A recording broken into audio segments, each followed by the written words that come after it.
அவனுக்கு சத்தியம் சொன்னது யார் என்றால், கொழும்பு தேசத்திலே இருந்து ஒரு ஜோடி வருது, ஒரு ஆணும் பெண்ணும் பாராங்க. திருவோணமலையில பெரிய ஒரு மலை இருக்கு, ராவணன் பெட்டன்னு சொல்லுவாங்க. அதுல இருந்து குதிச்சா யாரும் தப்பேடாது, தற்கொலை செய்யறதுக்கு வராங்க. அவங்க பஸ்ஸில் வந்த இடத்து அந்த குடும்பத்தை ஒரு அம்மா கண்டு அவங்களுக்கு ஆண்டவரை பற்றி சொல்லி, நீங்க ஏன் சாக போறீங்க வாங்கன்னு சொல்லி அந்த அம்மா கொண்டு வச்சு அவங்களுக்கு சத்தியத்தை சொல்லி அவங்க ரசிக்கப்பட்டு இந்த மகனுக்கு சத்தியம் சொல்றாங்க.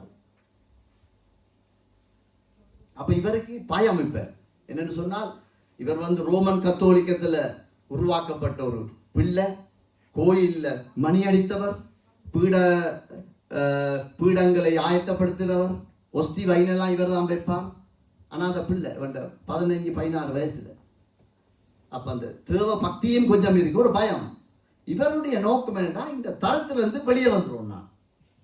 நான் சின்னன்ல இருந்து பார்த்தது என்ன, பசியும் பட்டினியும் தான், வேற ஒன்றும் இல்லை.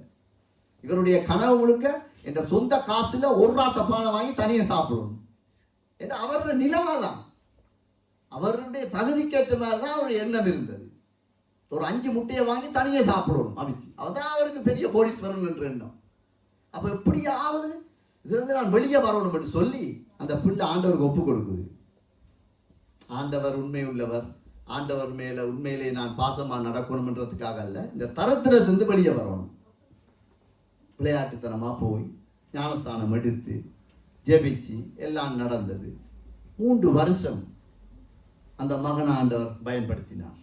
நல்ல வேகமாய் ஓடுறதுக்கு ஆண்டவர் பலத்தை கொடுத்தார்.